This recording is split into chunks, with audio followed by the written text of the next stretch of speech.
I'm really late to have. Call to order of the January 4th, 2024 Planning Commission meeting. First order is to Pledge of Allegiance. I pledge allegiance to the flag of the United States of America and to the republic for which it stands, one nation, under God, indivisible, with liberty and justice for all. Luke, if you want to do the roll call. Yes. Pearson.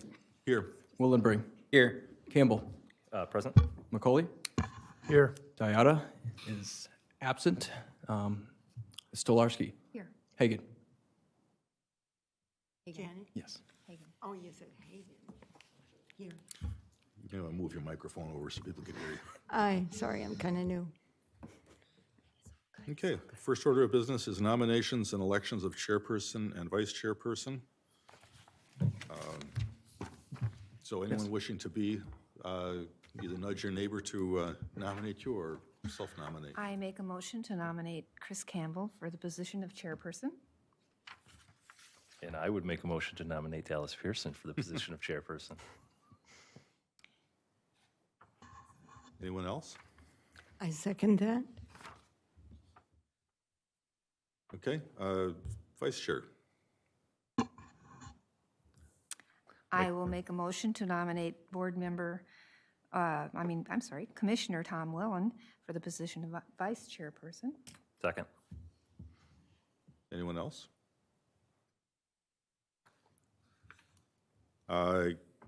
Motion to close the nominations for chairperson and vice chairperson. Someone has to make the motion. I'll make a motion to close the nominations for the chair and vice chair positions. Thank you. All those in favor? Aye. Aye. Opposed? So moved. We now use the ballots as presented to write your choice down.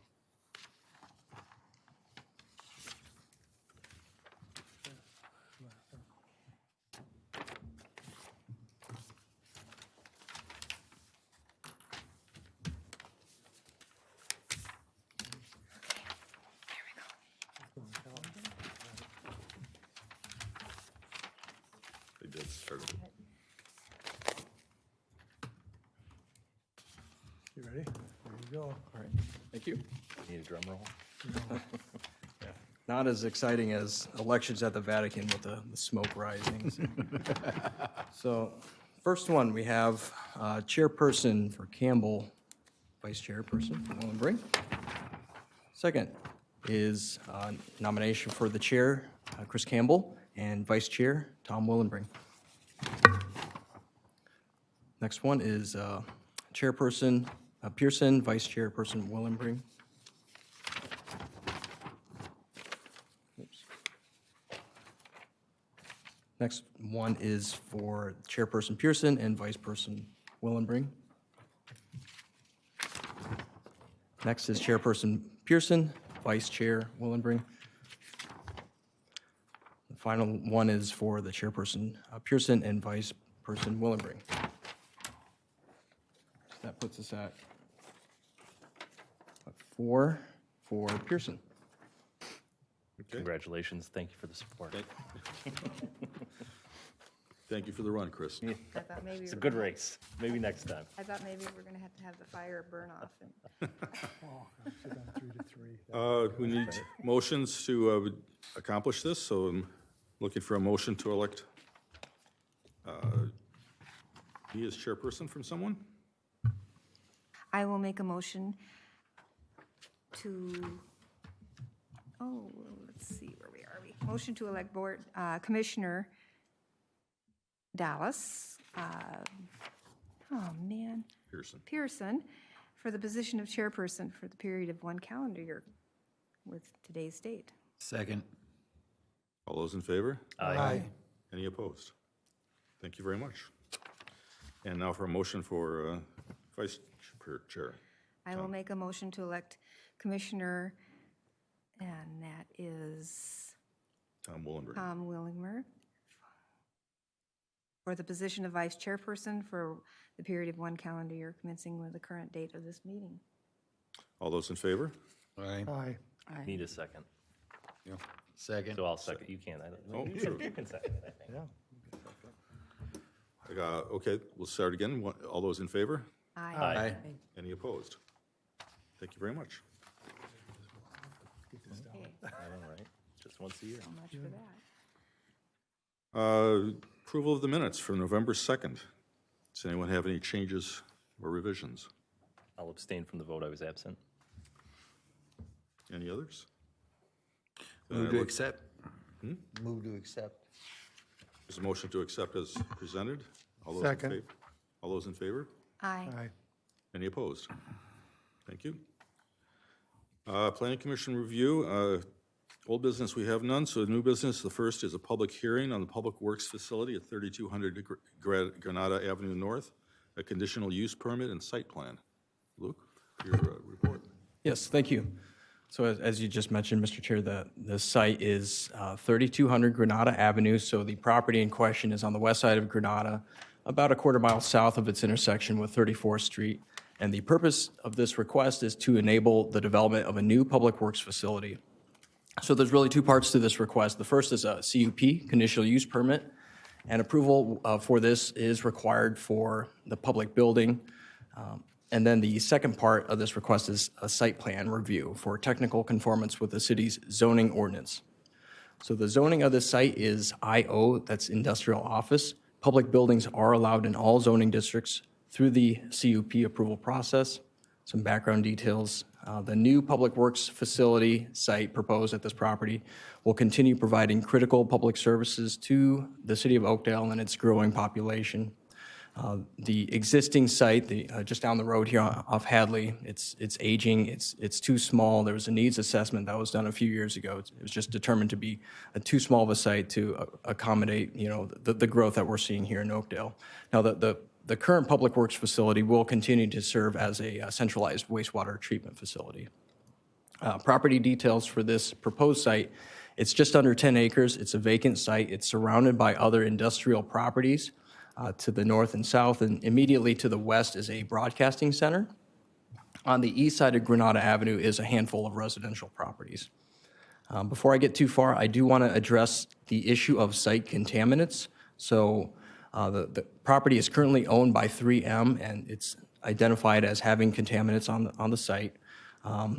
Cleanup and remediation of the site is completely separate from the applications that we have in front of us tonight, and the state agency, MPCA, so that's the Minnesota Pollution Control Agency, they are the ones responsible for reviewing and approving any remediation conducted at the site, and 3M is responsible for that cleanup. Here's a look at the site plan. Again, we're on the west side of Granada, so where my cursor is, that's Granada. As you can see, there's two new accesses off Granada, and those accesses are for the public, public visitors coming to the new facility. There are two new accesses off 32nd Street here. Actually, technically, there's three. So where my cursor is on that northeast side there, that's where the main entrance will be for staff parking. There's a staff parking lot there.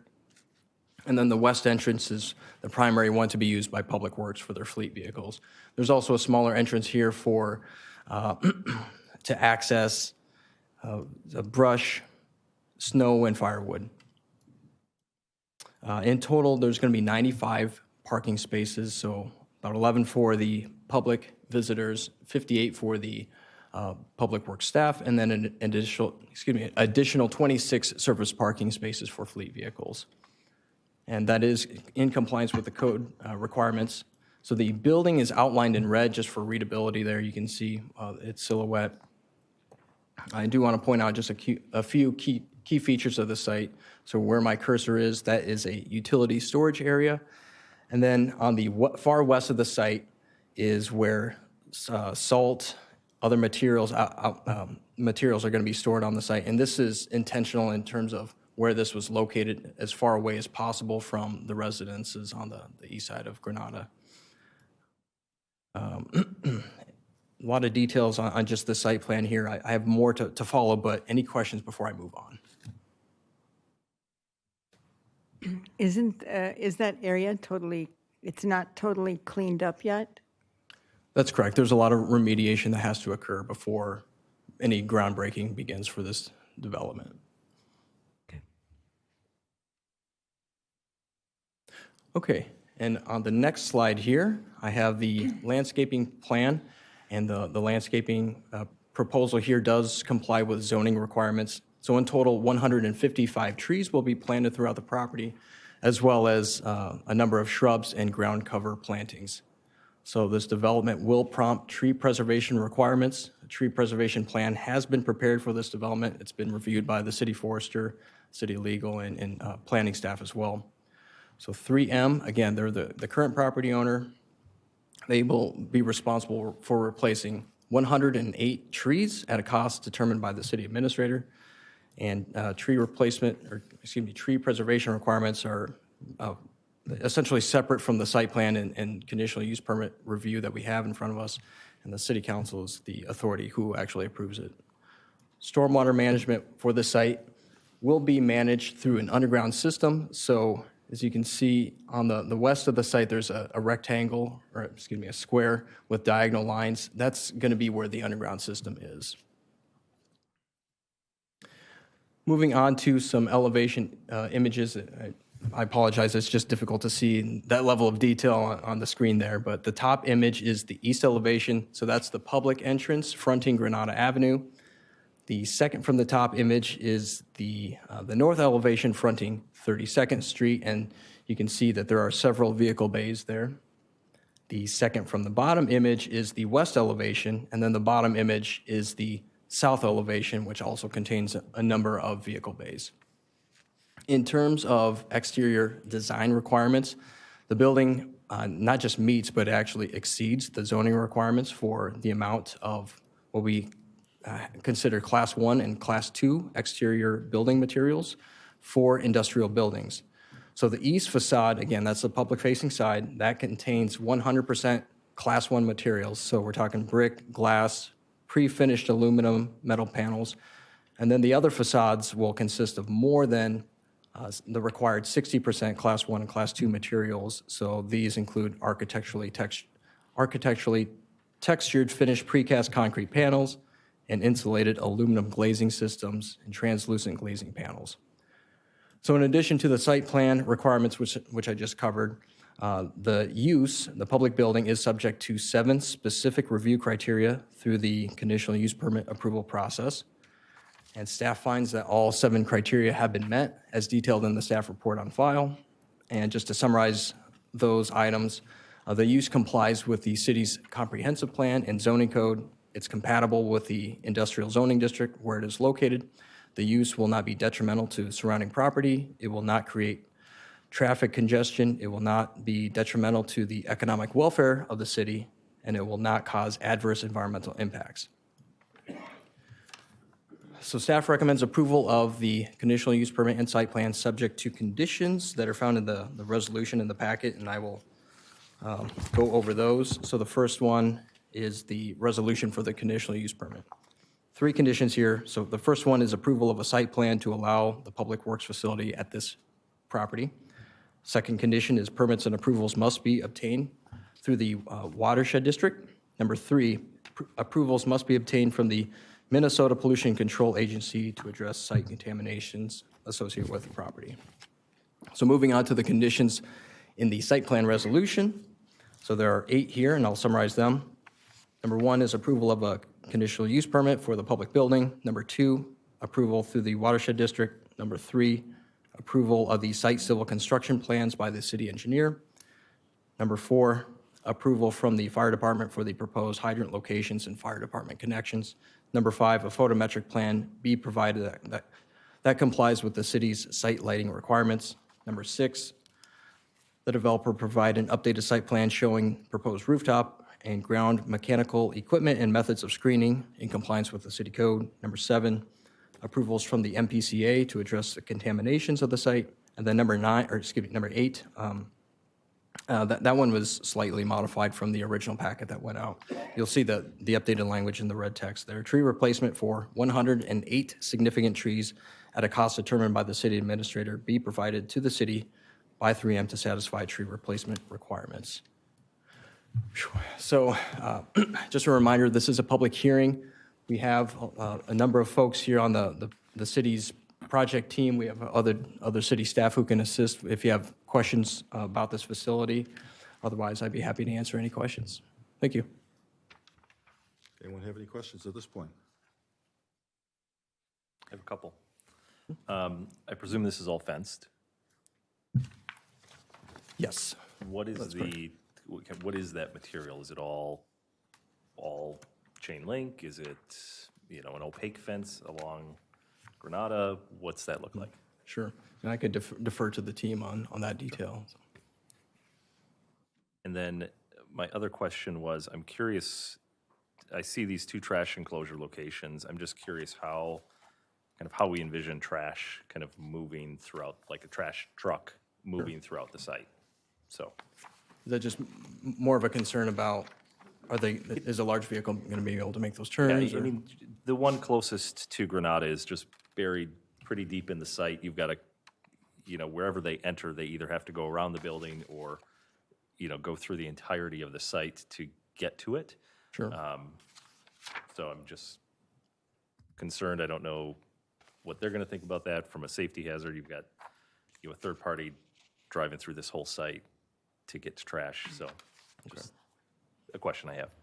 And before they come up, the other question that I would have is on the parking, the 26 spaces. I know that's been one of the problems at the existing site, is not enough room for all the vehicles. I just want to check on any possible expansion of that if they need it. Okay. For those questions, I will defer to the project team who's in attendance here. So. And they can do that before we open the public hearing, or is that during the public hearing?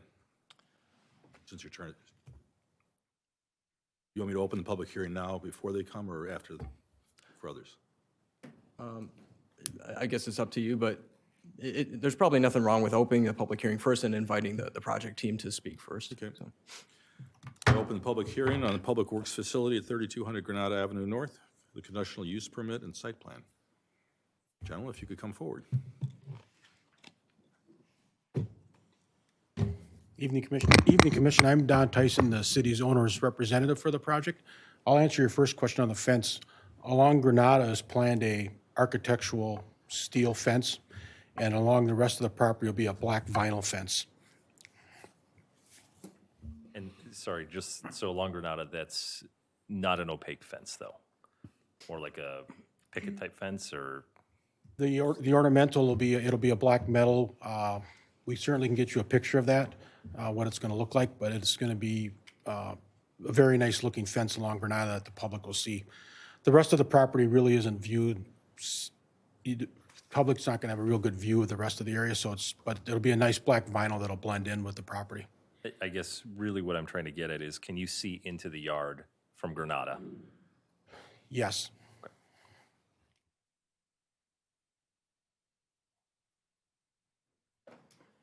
Good evening, Commissioners. Jim Romanek, Public Works Manager. I guess I could address the couple questions that are here for the trash enclosure. So the entire yard, for access for the yard, a trash truck will not have a problem making its way through the yard.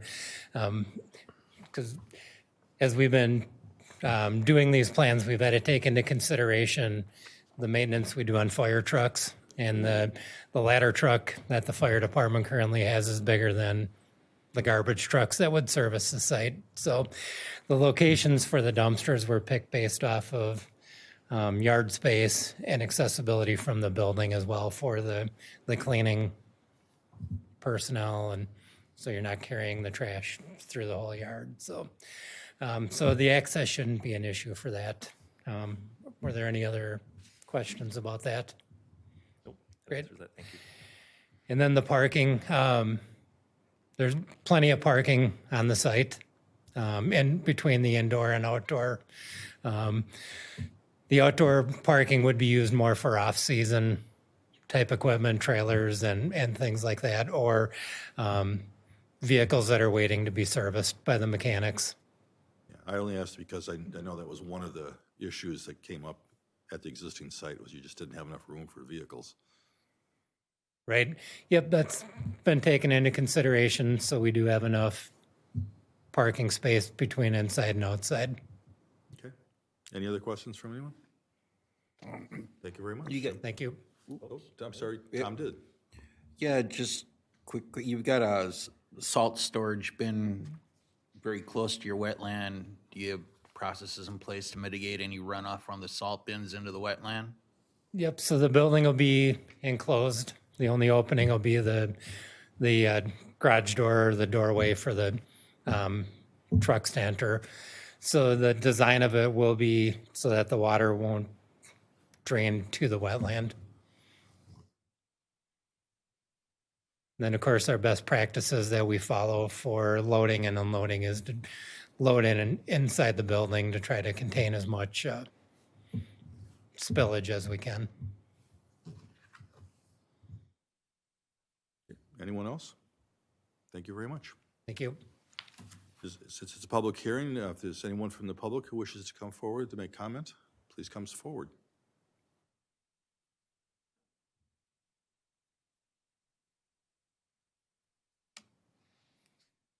You give us your name and address before you begin?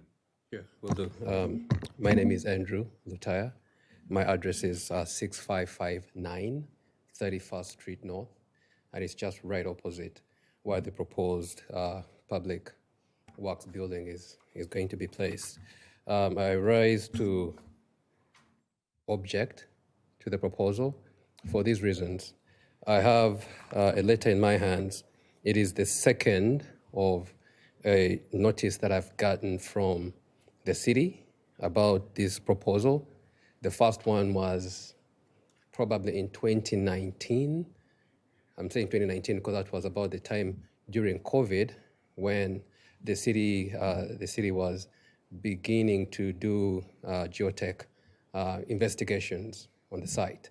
At that time, we got a similar letter saying that that work was going to begin. I reached out, I came, and I talked to the city engineer then and asked if there had been any other considerations for other sites within the city that this project could be built. I did not get a really clear answer to that. As much as I'll appreciate that the city is growing, there are quite a few developments that are being built, but those developments are mostly happening, I would say, on the, getting my bearings right, on the other side of 694. There are quite a few open spaces that I also see on that side of 694 as well. So I see this as putting a new facility, I'll call it a new facility in an already developed area to accommodate new developments at a different part of the city where, in my opinion, there is space for them to accommodate that kind of building. And because, again, we as a resident close to this upcoming project, there has been truly a lack of information, in my opinion, on what was being proposed. In terms of the gentleman, city planner, sorry, Mr.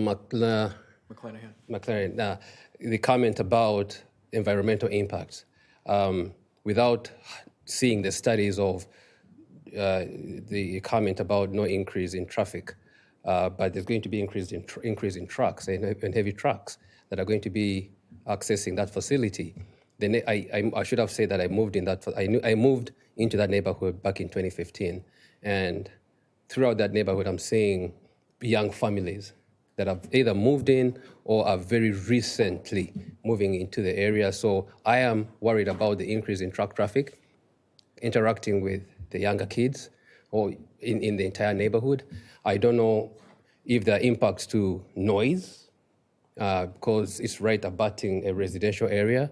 I don't know where to find that information because, again, 2019 and then last week is the second notification that I got that this project is moving forward. Plans have been already drawn out.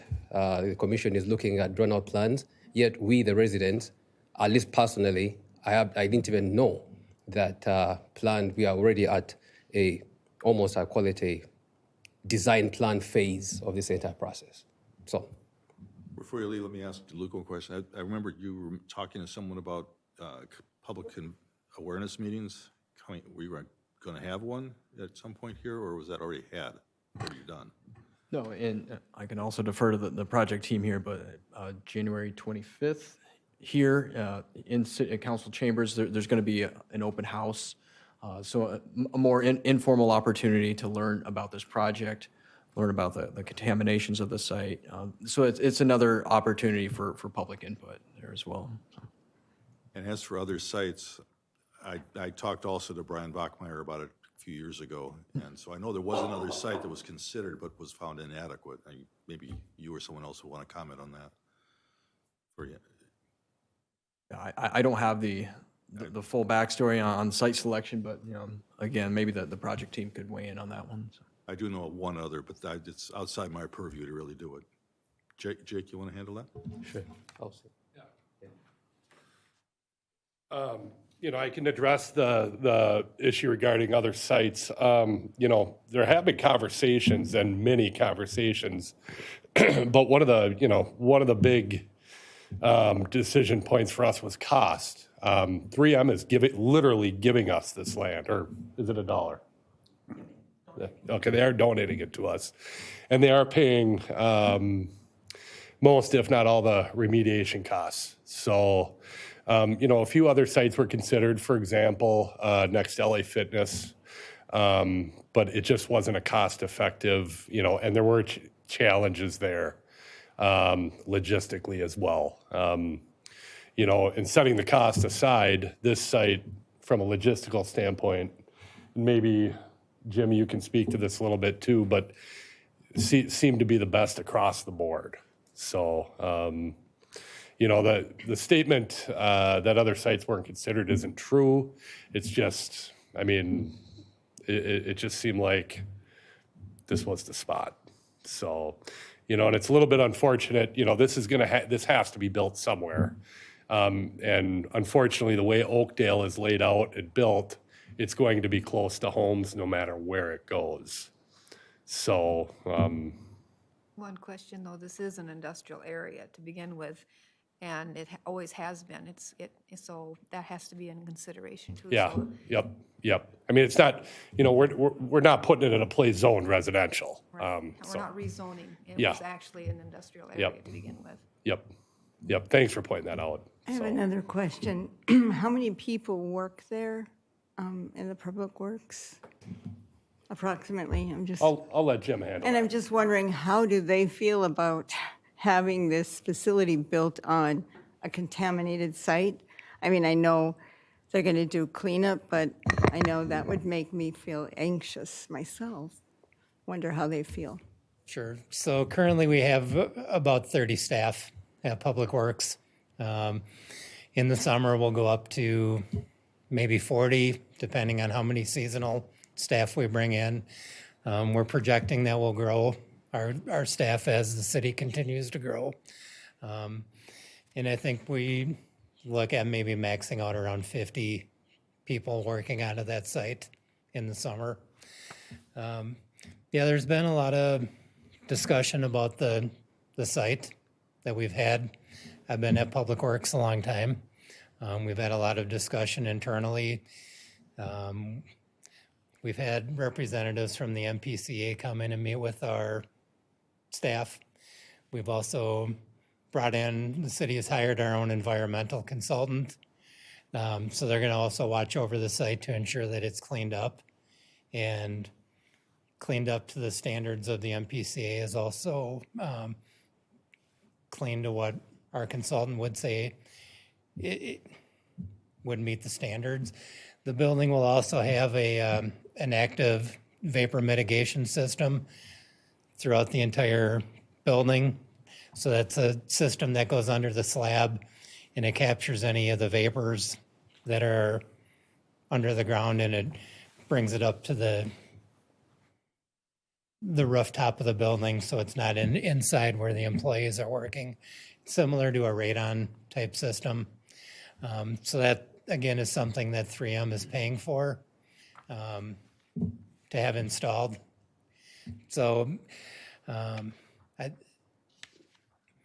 think that many of the issues with the contamination have been addressed.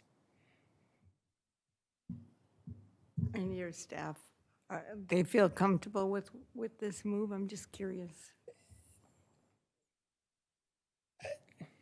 For the most part, I would say there's still some concern, and but the building that we're in right now currently has plenty of health risks. concerns as well. So it's, I think it's going to be, a big improvement, and to know that we have the systems in place, and the cleanup will happen. Everything will be up to code, and everything will be to today's standards instead of Yes. from a long time ago. Yep, I think the MPCA has some pretty stringent standards that'll be required to be met. Are those standards different? So if you're going to put a residential property in there, are there different standards if you were going to put a residential property in there versus an industrial? There would be, and I'm not an expert on that, so I can't speak to what the standards, the differences would be, but.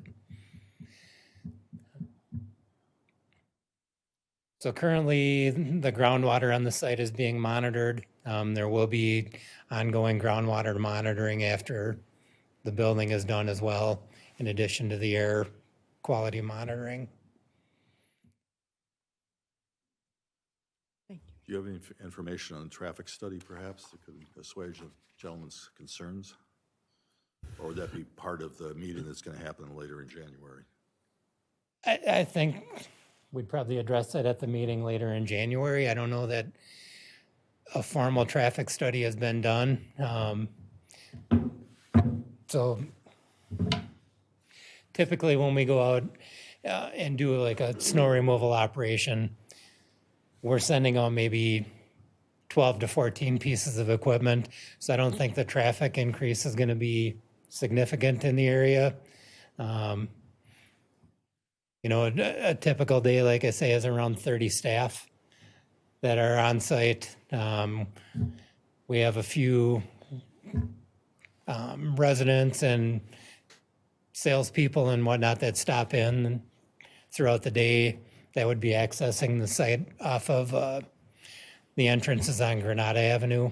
So I don't think the traffic will be noticeably different than it is currently. Thank you.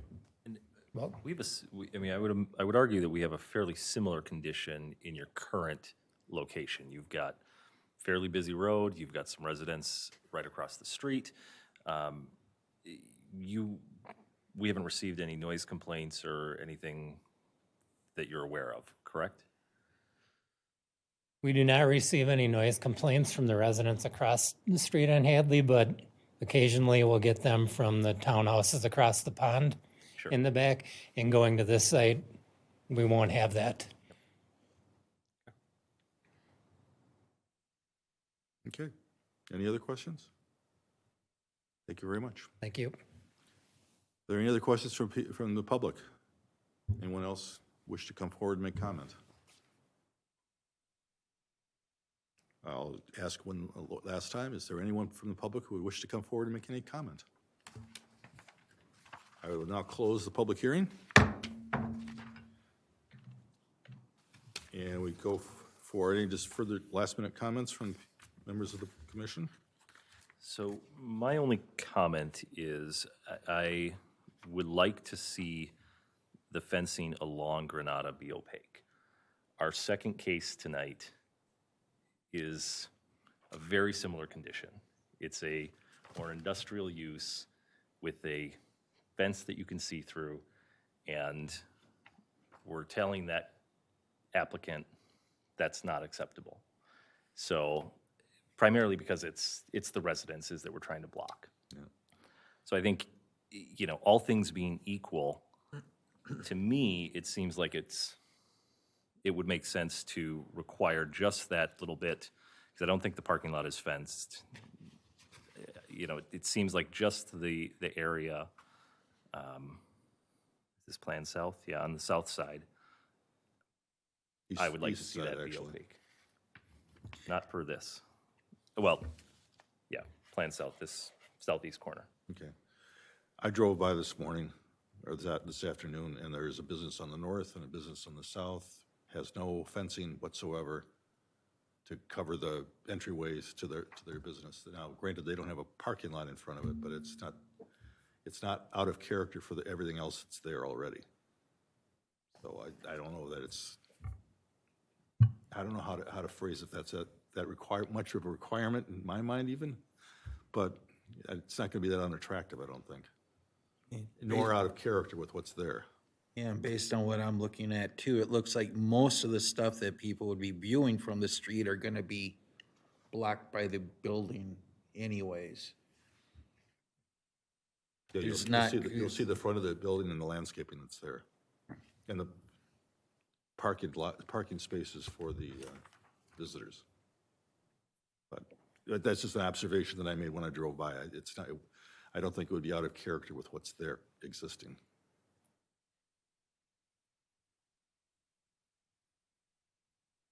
My comment is out there. No, The staff is here, you've, I'm gonna have to agree do with with it what you will. I'll agree with Chris on a little bit of this, because there is that parking area to the east, south of the building, in the east, that will be viewed from Granada itself. And it's just, you're looking at just the fence along Granada.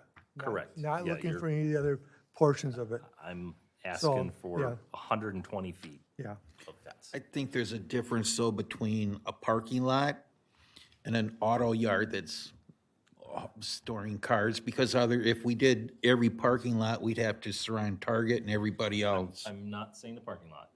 I'm saying this area right down here where they'll likely have laydown, they could do vehicle storage, they could put, you know, bobcats, you just, Consider proposed you don't heavy-duty know how it's pavement. gonna be used. Yeah.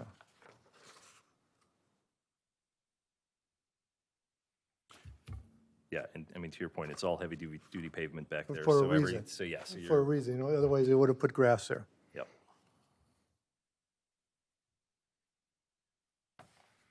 Is that I'm not, something I mean, I'm not gonna fall on my sword on it, I'm not gonna make is it that a something you condition. feel should be added to the resolutions? The requirements of the resolutions then? I mean, unless the majority of us think that, I'm comfortable with just kind of putting that out there and letting staff make the right decision, or the appropriate decision. Okay.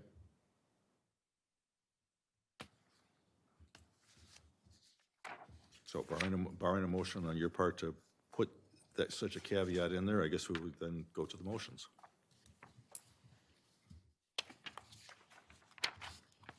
I'm looking for, I'm looking for a find it. motion to recommend the approval. So moved. I'll second that motion to approve the resolution for the conditional use permit And site plan. and the site, yes. All those in favor? Aye. Aye. All those opposed? Motion passes. Thank you very much.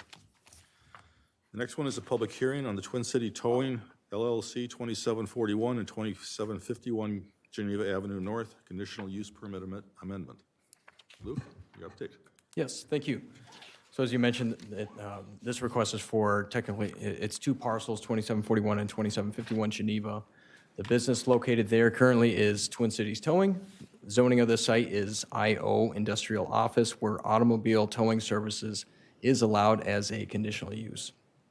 Recall, at the October Planning Commission meeting, Twin Cities Towing requested a conditional use permit amendment to allow alternative fencing materials along the southern property line. So they wanted to utilize chain link fence instead of an opaque wooden fence. Recall that both staff and the Planning Commission recommended denial of that request. And following the October meeting, additional code compliance issues with the site were brought to the city's attention.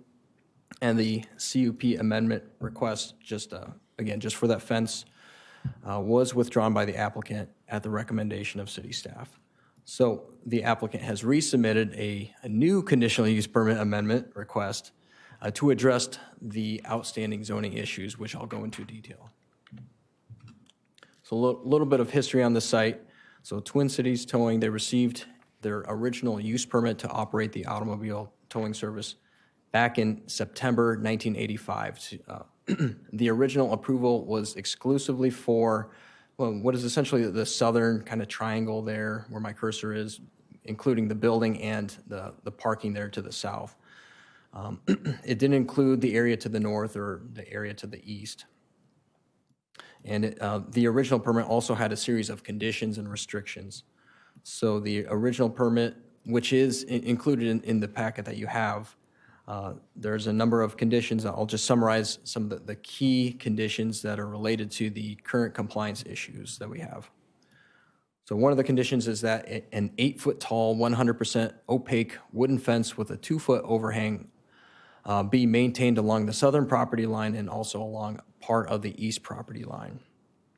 And the second one here, a bit of a technicality, but the original permit required the removal of a north access, and I had to really dig into the historic aerial photos, but there was a couple accesses serving that building or serving that southern parcel. That northern access was removed back in the mid-'80s. Another condition of that original permit was a limit on no more than 30 vehicles could be stored on site at a time. Vehicles with leaking fluids had to be pumped or removed from the site entirely. And then another condition here is that a 20-foot wide fire lane around the building had to be maintained at all times. So to resolve the outstanding issues, again, the applicant is requesting to formally amend their use permit, not just for the southern parcel here, but the 2751 Geneva Avenue parcel. Again, that's the one to the north and to the east. So in total, what we're talking about is about 3.75 acres for this site. So that essentially they want to formally expand that use. The applicant is also amenable to installing a 10-foot tall, 100% opaque wooden fence, so there would not be an overhang in this case, along the southern property line where vehicles are stored. The applicant is amenable to maintaining that 20-foot wide fire lane around the building, and my understanding is that they've already installed cones there to delineate that area. And the applicant is also amenable to pumping and removing vehicles with leaking fluids, leaking hazardous fluids, and then the city would conduct periodic checks to ensure that that is in fact what's happening. So in addition, city staff is recommending increasing the number of allowed vehicles stored on this property. Again, the original permit only allowed for 30 vehicles. City staff is comfortable with bumping that number up to 75. And that still accounts for maintaining a fire lane around the building. There should be sufficient room to store up to 75 vehicles there without getting too overcrowded.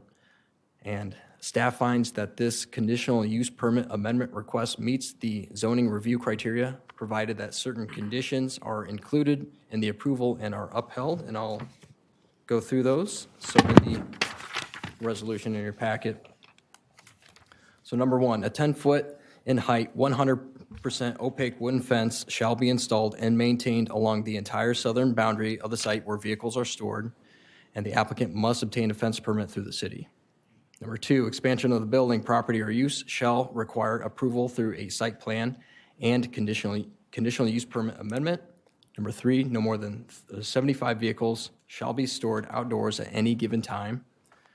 Number four, a clear fire lane of at least 20 feet in width shall be maintained at all times around the building for the use. And number five, vehicles with leaking fluids or other hazardous substances shall be pumped of hazardous substances or be removed totally from the site. The City of Oakdale reserves the right to conduct periodic inspections of the site for leaking fluids and hazardous substances associated with vehicle storage. So just to be clear, the conditions here in the resolution they have would replace the original permit from 1985. So just a reminder, this is a public hearing. The applicant is here in attendance, and if you have any questions, I'd be happy to answer them. Thank you. Thank you. Anyone have any questions first? Just clarifying on what you just said. So the CUP completely replaces the SUP from the 80s. Yes, the conditions. The conditions are essentially, the ones that we have here tonight will be the ones going forward that we would enforce. Hence why some of them are repeated. Exactly. Got it, okay. This just happened to be the cleanest way that we could think of to do. Nope, perfect, that's helpful. Anyone have anything else? Sorry, yes, I do have a couple. Do we have kind of standard fence requirements? And what I'm getting at is, you know, wood fencing requires maintenance over the long term. A lot of the projects that I work on in my day job, we use composite fencing. You know, is that something that if the applicant had wanted to use, would we allow a composite fence? In this case, because it's a CUP, I mean, and there's no specific criteria to, that's laid out in the ordinance. I think there's a lot of discretion in terms of what we can and cannot allow. So I don't know if I guess to your question, but there's some discretion here as to what materials could be used. But I think we would look to some other guidance from the industrial zoning district requirements for, you know, screening of outside storage materials, you know, from the view of residential properties and the right-of-way. I guess my only concern with that is, do we run into we don't want to pigeonhole them too much so that 20 years down the line, they're coming back and, you know, now we want to put a composite fence in because the wood fence is If rotted memory out. serves right, though, from the last meeting, I believe they had discussed the composite ones, and one of the issues was the weight and the soil That could be. Is situation at that location. that the case? Too heavy? Okay. Do you have anything else? Does anyone have anything else? I remember right, wasn't there a cable that went down the side of it too, the Yeah. sides, and that was Some part of it an too. optical cable and something else. There was, Your memories are better than mine. yeah, No, nothing else from me. Okay, the one thing I have is what I had discussed with you earlier. If you look in the report from Twin Cities Transport and Recovery, there's a comment in there, and I don't remember if you had it in your report, but the current plan is to require TCTR to use the north gate whenever possible and exclusively in evening hours. And I believe that should be, since the only thing I think will live on is this resolution at the end, I really feel that should be in there as a .6. I was going to ask the same question. Okay. Because that is a very large point on the audio and visual effects from the site to the neighbors. I'm comfortable with that. Anyone else? Perhaps, yeah, before we get to that, deciding, maybe just open the public hearing, get the input from the applicant and anyone from the audience. Okay. I will open the public hearing, Twin Cities Towing LLC, 2741 and 2751 Geneva Avenue North, conditional use permit amendment. First, anyone from the company making the bid?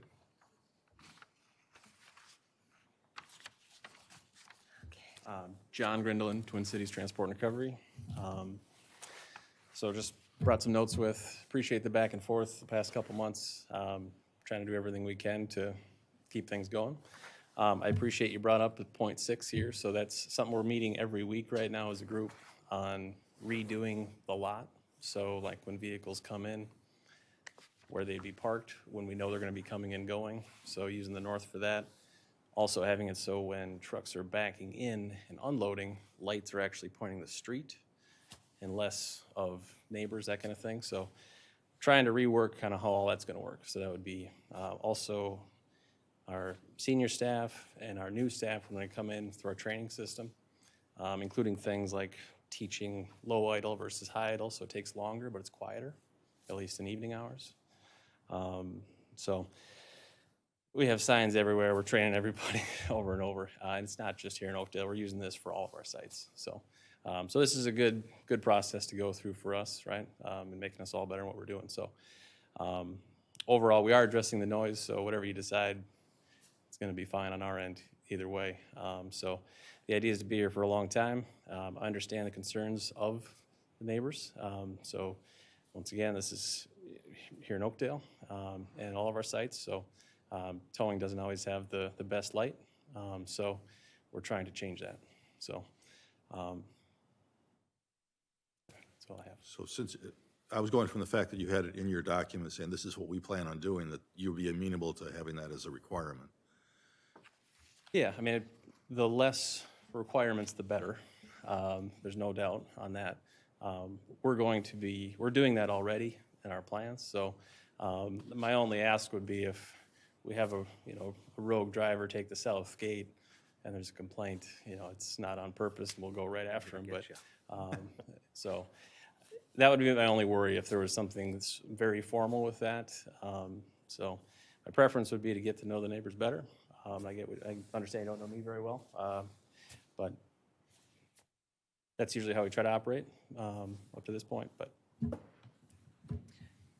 Can you just help me understand kind of, you've got a vehicle on the hook or on the bed. How does it get into your lot? Like, what's that look like? so Like, let's say the there's truck pulls in, where's he drop it? How's he get in there? How's he maneuver through that site? Yeah, well, right now the main gate historically was always the south gate. So that's just historically where the office is. So when trucks come through, you understand who's coming and going.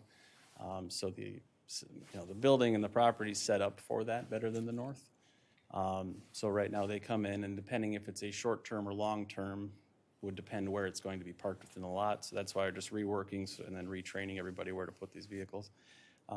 Anyway, so in this case, they would come around and pick if it's going to be let's say an investigative hold for Oakdale Police, right? And it's maybe it's a no-touch.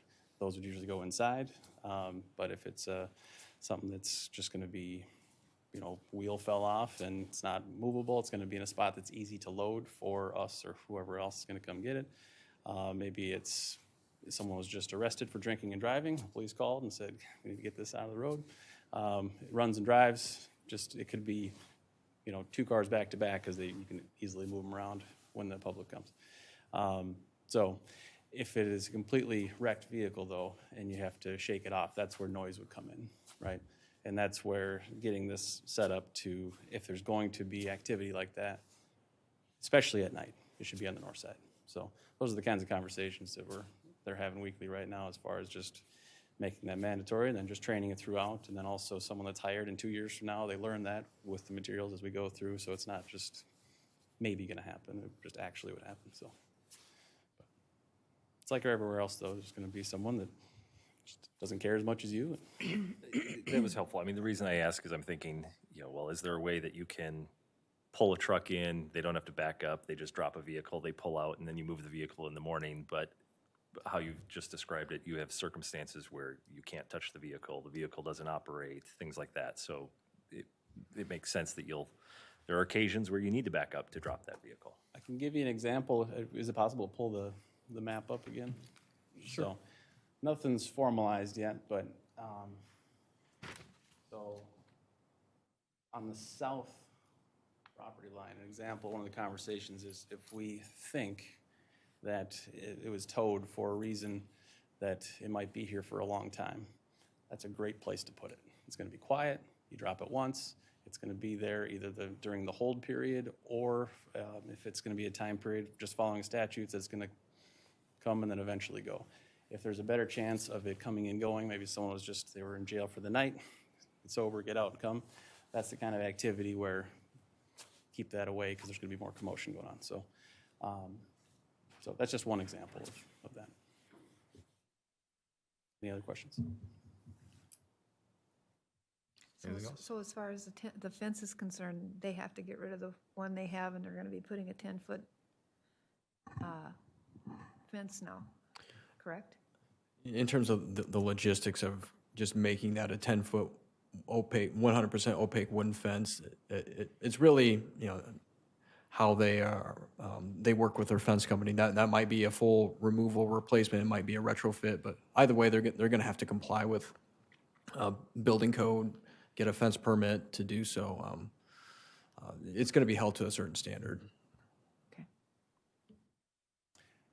And I'll be getting a copy of the permit when Able Fence pulls it this time, I promise you that. So I think one of the plans was to use the existing footings because they redid the whole thing. So it's, they were originally farther apart, which is what knocked it over with the overhang. So they have, I think, doubled up or more.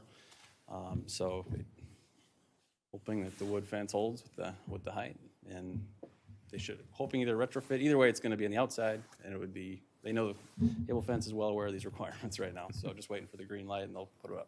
And I know you've agreed to the wood fence, but did you investigate, other screening materials or anything that could go on the chain link? Did, pulled it up, so acoustic fence on your recommendation, so pulled the numbers, gave it to him, went with that and Able Fence, and ultimately just to try to follow exactly what it said, just left it at that, and I mean, it looked great. Either way, I think it's going to be fine. But yes, absolutely did. That was that night we were looking when we were leaving. Put in a formal request the next day. They got back to us within 24 hours. So, yeah, so it looked good. So it was medium spendy, but yeah. Still in favor of it, but. Anything else you'd like to say? Nope. Should be good. Appreciate it. Thank you. Thank you. It's public hearing. If there's anyone from the public who wishes to come and make comments or observations, please come forward.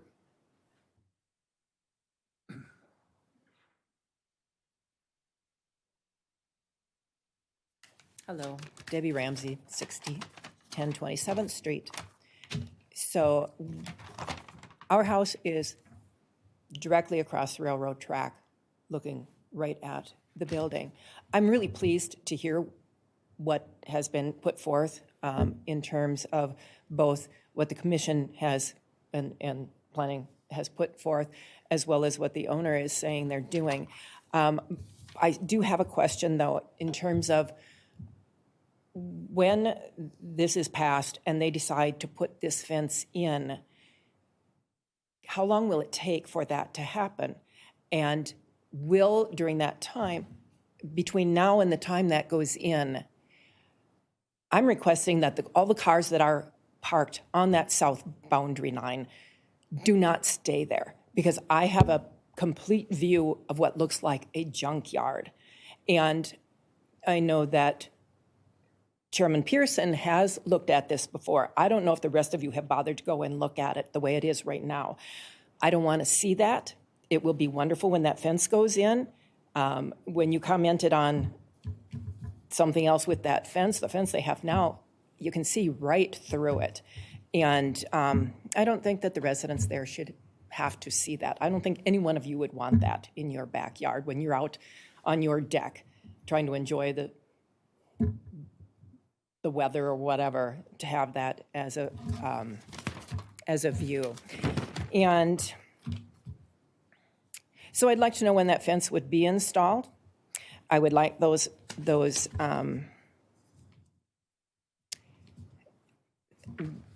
vehicles not be there and be in view. And then I would like to know when the requirements will begin, because I have a Google map that was printed out recently from the time that they put in or were putting in the current fence. And there still are way too many vehicles there. And who's going to enforce that they hold to that number of vehicles, the 75 that is proposed? Because clearly the city has done nothing in that respect for a number of years, maybe decades, because it's well over that. If you count the number of vehicles on this map, it's already over 75. When do those get removed? And who's going to see to it that that happens? Thank you. Thank you. Anyone else who wishes to come forward to make comment?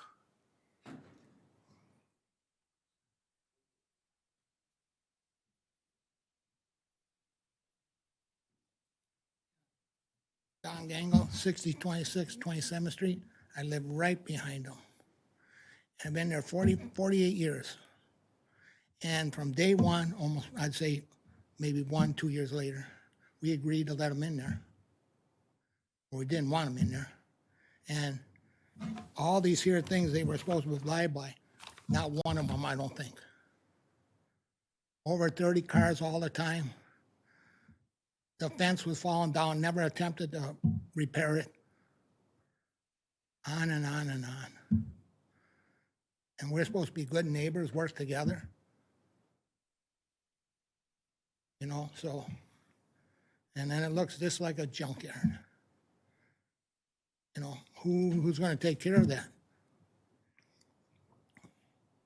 And I swear, if I was a bad man, there's oil all the time from them. Some of them cars that are in there, oh man.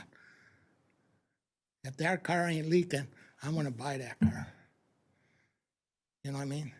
And they lift them up with forklifts, move them around. You know, who knows that they ain't damaging underneath there and setting them back down. I don't know that. You know, and then all of a sudden they move out or something. City of Oakdale got a piece of contaminated land.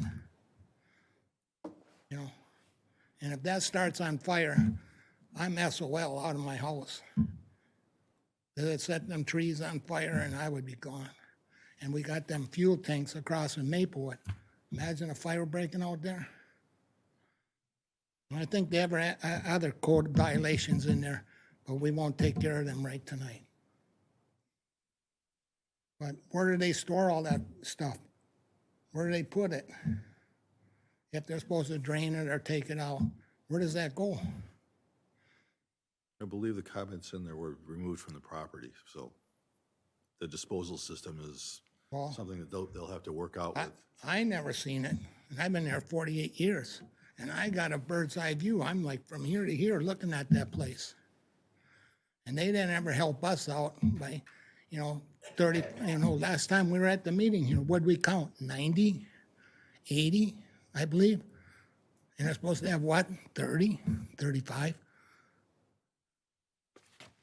That don't add up in my eyes. So it is a mess in there, and I don't think you people, and I'll invite any one of you guys to come to my house and look out my window. I mean, the fence, if they're gonna put that there, solid fence in, yes, that'll help. And they've been taking care of it a little bit, but all these years, they never had 10 feet from the building. They're cleaning it up a little bit now. But I mean, last couple winters or last few years, I don't know how the fire department would ever get in there to put out a fire. And one car starts, another one car starts, and it's bad. And I live there, I have people come to my house. Can I use your phone so I can get the, you know what I mean? Would you answer your house at 10 o'clock at night? The doorbell? It ain't as bad as before because they got cell phones now, but someone comes to your house and says, can I use your phone? I got to call Twin City Towing. Or at middle of the nights, beep, beep, beep, the horns go off. Who do you call to shut them off? I'd like to sleep. When your windows are closed, locked up, you can still hear it. And I got hearing aids. When I have the hearing aids off, I can still hear it. I don't think any of you guys would appreciate that. I mean, if they worked with us from day one or day 2 or 3, they never applied for by any of these. You look all this here, of what they agreed on. I can see if they worked with us, but they never worked with us. I mean, 90 cars from 30? So they didn't care. Because they make money. More cars they can jam in there, the more money they make. They didn't care about me, my neighbors. And when they put that other fence over there, they never put any slats in there. I had to fight for that. So they never even gave us one thought, our neighbors. And we lost a couple of neighbors because they were tired of looking at that junk. I mean, you got SUVs, you got boats, you got semi-trailers parked in there, you got motorhomes. And then there's a few times I called the police. You can look it on records. They're breaking in there, cutting the fence, stealing cars out of there. That's dangerous. And then they get their cars and they get them out of there and they put them on our street, change license plates and do everything. I don't need any of that right now. 48 years I lived there and I enjoyed living in Oakdale. But when it was a lumber yard, I don't know if you remember that, it was open at 8, close at 5. And then you remember it was a roller skating rink. I don't know if you guys ever remember that stuff.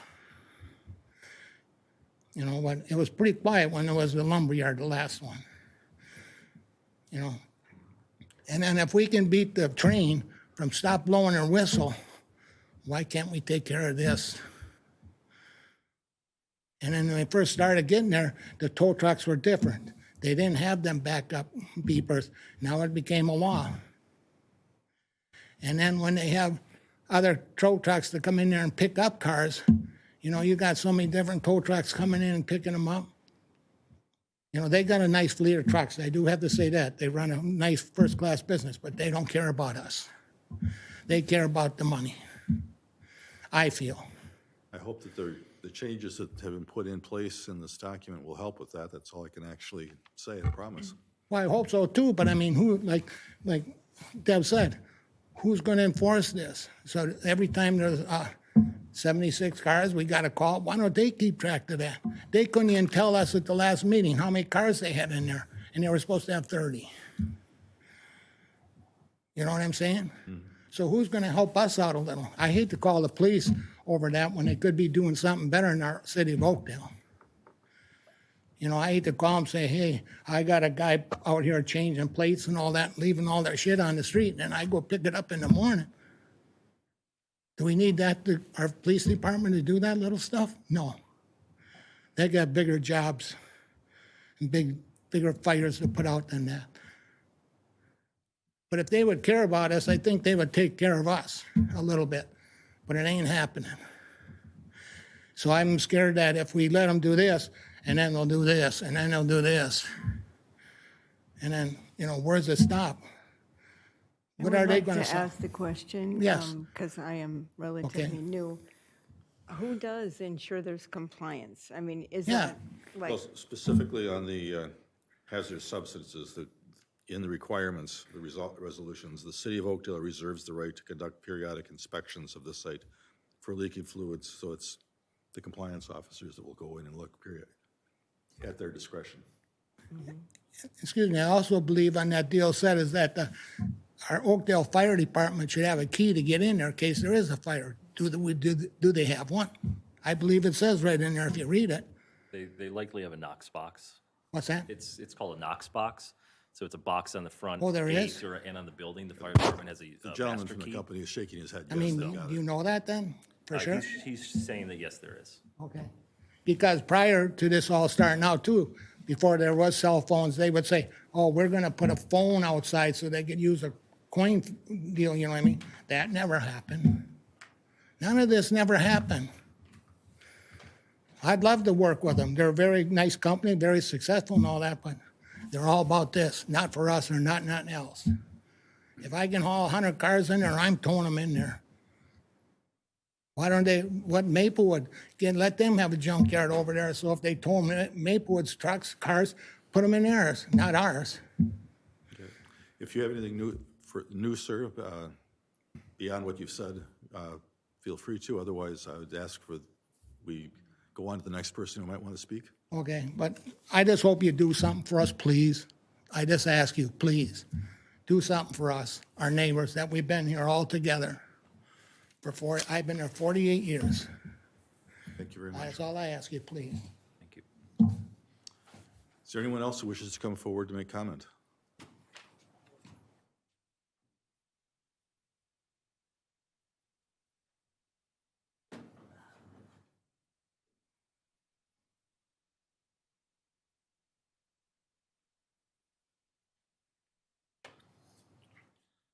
Yeah, my name is Kenneth Kemp.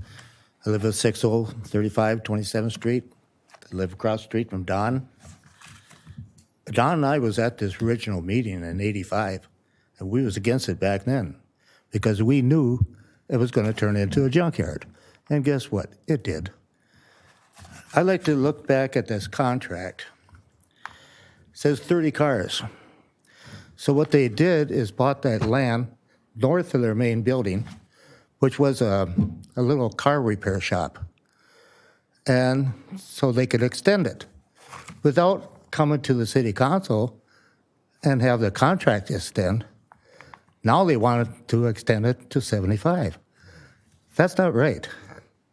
That to me is like if you break the law and you go to court, you want the court to change the law so you don't break the law. That's what they're doing. I say they should stick to the 30 cars, not the 75. The more cars you got there, the more noise you got, the more traffic and everything else. I just think by doing it the way you're doing it, you're opening up other companies. Don't pay attention to a contract, not in Oakdale. You want to break it, go ahead and break it. And then you can come here and have it changed, like they did. Thank you.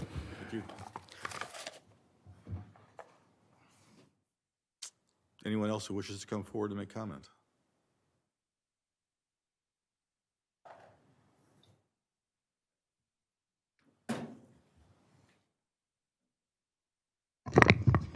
John Grendelin again, Twin Cities. I just at least wanted to address who's responsible at Twin Cities for the 75 cars, the fence timeline. So from the last meeting until now and going forward, it'd be me. So I'd be the point of contact for the public, for the city. So I'd be the one that you'd be working with as far as if there's something going on. It's more than me that's there, but I would be physically there, right, making sure. And we are definitely not perfect, but we're going to be making sure that we're following this, right? So, and I get that it's not always going to be easy, right? Especially if we get busy and it gets close, right? We're going to have to make sure that we stay under. I understand that. So the fence timeline would also be, once there's a green light, I think we'd emailed back and forth, like, should we do it now? Should we wait? The advice was to wait. So we would, whenever the green light is, however that works through this process, it would be that next day we would communicate with Able Fence, and they would start the permit process, and then whatever their timeline is. If they don't have to redo the footings and they just retrofit, I would guess it would be very quick. I don't know the temperature they're willing to work in, but for us, it would be as soon as they could do it. So just wanted to point that out. Safe to say that on the outside date, you would like it in 2024. The intent is to have it happen this year. 100%. It would be the day after or the day of that we got the green light that we would communicate with Able Fence. So, and I would do an email. I would believe that would be whenever the city council passes the resolution. Got it. Back to my point 6 question, perhaps work with Luke on what language that should be for trying, how you're going to manage the noise in the evenings and trying to keep it to the north of the building.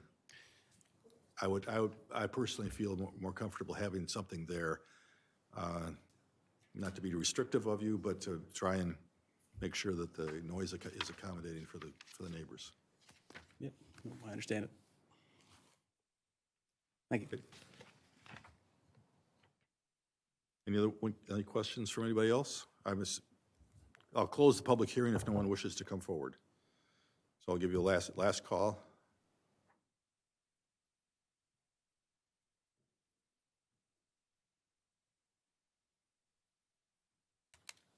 So what's going to happen if they don't obey these rules? What punishment are they going to get?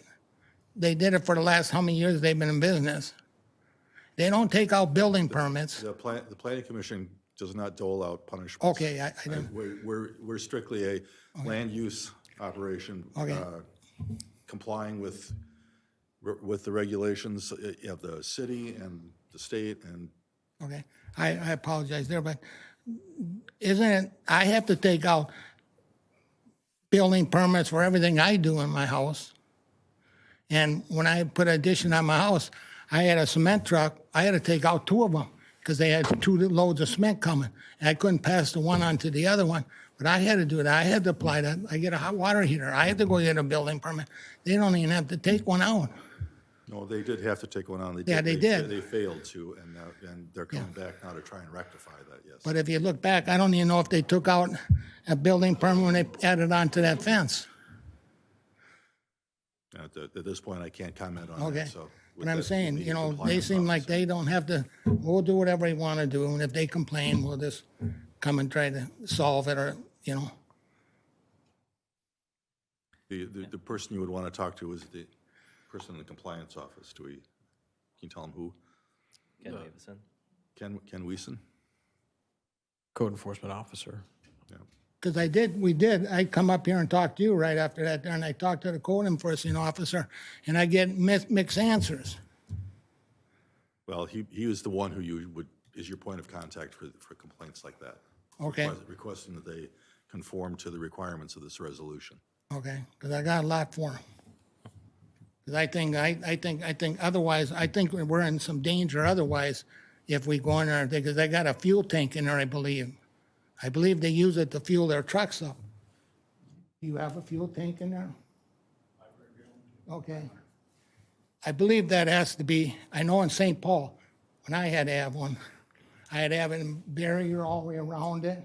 You have to have a cleanup site if you spill some fuel there. I don't know if it's the same for the city of Oakdale, but I'm gonna find out. That's a state thing. It's Yeah, that's a state requirement. Yeah. requirement. But St. Paul, they required that, the fire department required I have a barrier all the way around it. Part of it, but You know, because you get people driving cars out of there, they hit that big fuel tank, we're in a world of hurt. So I guess I gotta ask him, then who do I ask then? The code compliance officer, Okay. City of Oakdale. Okay, thank you. He should be able to contact any requirements from the state for that. Because I went to the fire department and I couldn't get in the building ever when I went over there. Which I can understand, maybe they ain't there full time, but I think that should be taken care of too. But we might have different laws here. I know in St. Paul, you had to have a lot, it had to be so many feet from a building, you had to have barriers up all the way around it, and it had to be all this and this.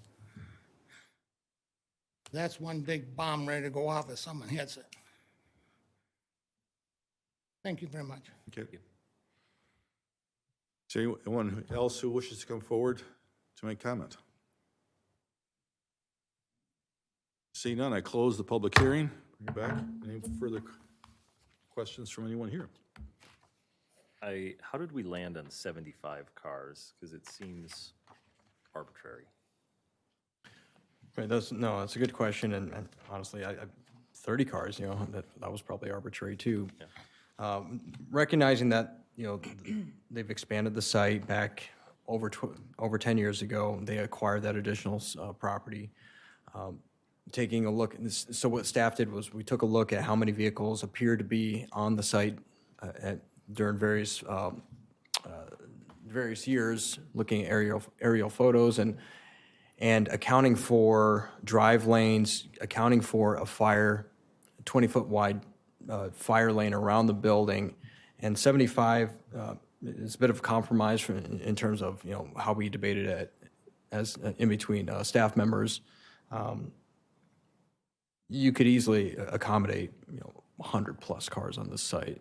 So 75 seems to be somewhere in the middle. You know, it's obviously more than 30, but not nearly as high as, you know, 100 or 100+ vehicles. So, I mean, the reason I bring it up is I think, you know, I'm inclined to not limit the number of vehicles that they can have so long as they meet the 20-foot fire lane and, you know, any setbacks and all of those types of things, because, you know, as they mentioned earlier, they may have 50 vehicles that sit there for weeks versus 75 vehicles that are coming and going every day. So by putting a number on it, it doesn't limit the amount of tow traffic that you have in and out. It doesn't, you know, it doesn't necessarily increase it or lower it. It's an appearance limitation. Right, but then again, it's, to some of the comments, who's going to enforce that? Who's going to go in and count cars? Certainly, it's not something that, you know, the police department wants to do, or code enforcement, or anything like that. If they can maintain the site and maintain, you know, some of these other requirements, what do we care if it's 75 or 100? It's an ever-changing thing. It's not something that happens, I mean, it's not a set amount at every time. It's something it depends on what happens in the day. Right, So. Exactly. Right, so, and how can you enforce something like that? And the property itself, like you say, could be upwards to over 100 cars easily and still be in compliance of the fire. So to put a number is kind of not really feasible to enforce, or even in their situation, the people that own it, they have the room, and it's a never-changing thing, so I don't know. It To put comes a down, number on it. it comes down to an accommodation for appearance, not to look like a junkyard, is the main rationale for a limit. Well, that's the main problem here is the But if we're biggest problem seems to be that there's a lot of, they don't like the way it looks, and the sounds, but the looks, and they're trying to accommodate with that with the 10-foot. Exactly. I mean, and that takes time, and it's like anything in construction, you're just gonna have to bear with it until it finally gets done, and it will happen, and they are very wanting to do this. They want to do this. You can see the gentleman says as soon as this is going, it's gonna happen. So it seems to me that, he's trying to do the right thing, and we're trying to get this for everybody to be happy with the situation. And I know you're not happy, some people are never gonna be happy, but you gotta realize that this is an industrial piece of property. It has been for a long, long time. It's always been industrial. So there's different guidelines for industrial properties versus people that live in houses. So they can work 24/7, that's the way it works. And, that's what the codes are all about. And when you move into a property, people who have houses that are close to industrial, they have to realize that that's the way it works. It's not a perfect world, I guess. One other thing, there was some comments about, well, how do we ensure compliance? As I recall, when the doggy daycare went in over by the Nards, they had a CUP for the kind of outdoor runs. And we required them to come back a year afterwards for kind of a compliance check or something like that. Didn't we? Good idea. Isn't that sound familiar? For the outdoor. Good idea. Yeah, outdoor dog run area. So that is very different because that's an interim use permit.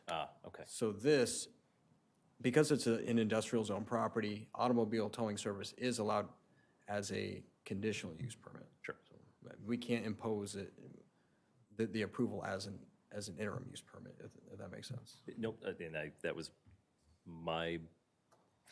a long time ago. I didn't remember that it was an interim use, so, okay.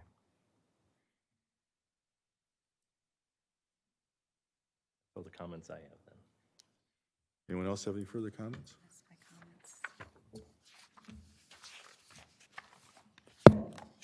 comments. For the motion, should we make note of the .6 discussion between you and the owner to come up with the language for that, or how would you like to play that? Well, really, staff takes our cues from the commission. If that's something that you want to include, I mean, we can wordsmith it right now, and refine it a little bit more before it goes to city council. I would take from the language from the use the north gate whenever possible and exclusively in the evening hours. That would be that's from a phrase from the report that TCTR gave us, that they're acceptable to that. So I would just add that as .6. Just take the language directly as they got at that last portion of that sentence. Which one? Which sentence? should be At the beginning. It's at the beginning of this page. At the bottom of .1A. For the letter from Twin City Recovery, Yep. beginning. Current plan is to just include the language of whenever possible and exclusively in the evening hours, use the north gate. Or use the north gate whenever possible and exclusively in the evening hours. So No other requirements. I mean, evening hours is a debatable time because it, I was just going to say that, Mr. Chair, if that's something the planning commission wants to get a little bit more specific about, what hours, what would you identify there? What are the city quiet hours? So outdoor construction hours, Monday through Friday, 7 a.m. to 7 p.m. Saturdays is 9 a.m. to 5 p.m. and then no heavy construction activity on Sundays and holidays. So We have just like general 10 p.m. to 6 a.m. the one that comes Quiet hour closest to my mind is the limitations on dogs being outside barking. That is basically a noise thing, and I think it's 10 p.m. to 6 a.m. Something like that, but it's in the code. So if we said whenever possible and during the hours of 10 p.m. to 6 a.m., use the northern entrance Exclusively. exclusively, does that satisfy? But what does whenever possible mean? No, we just replaced the whenever possible to. Oh, you Oh, not the whenever possible part, that's No. if they have to come in through the south part for a safety reason, they have to come in through the south part. The whenever possible is, if they do it excessively, I suspect people will complain and Ken will have to go check it out. All right, I'm going to try my hand at a motion here. I am going to strike something, so feel free to second me or make your own motion. So I'm going to motion to recommend approval of the conditional use permit amendment for Twin Cities Towing at 2741 and 2751 Geneva Avenue with the following changes. Striking condition 3, no more than 75 vehicles shall be stored outdoors at any given time, and adding a condition that whenever possible and during the hours of 10 p.m. to 6 a.m., the northern entrance is used exclusively. So moved.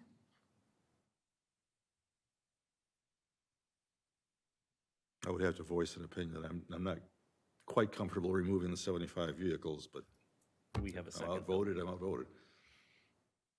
We already have a second, Aye. so I so we moved. just need to vote on it then. All those in favor? Aye. Aye.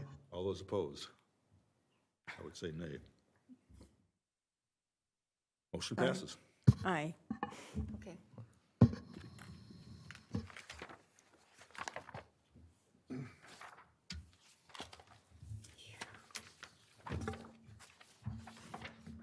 Down to item 7, other planning and development update.